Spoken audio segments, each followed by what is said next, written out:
Hi guys, today I show you how to replace air engine filter on Toyota Prius 2020. It's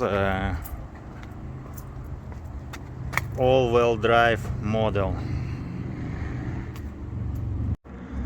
The first you need to open the hood.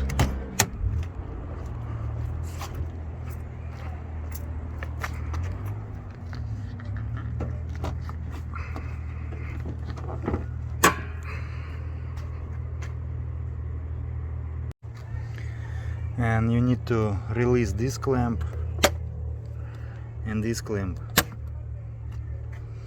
A little more pull and lift it up, this one, and you can see engine air filter, and just remove this one, old one, and look at this. It's not so bad, but it's time to replace. And I have new one.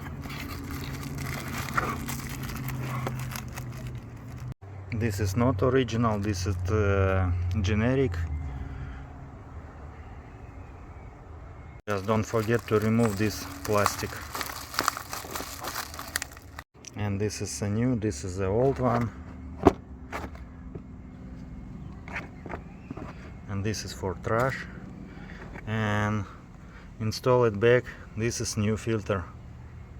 A little more lift it up this cover and put back this filter. And that's it.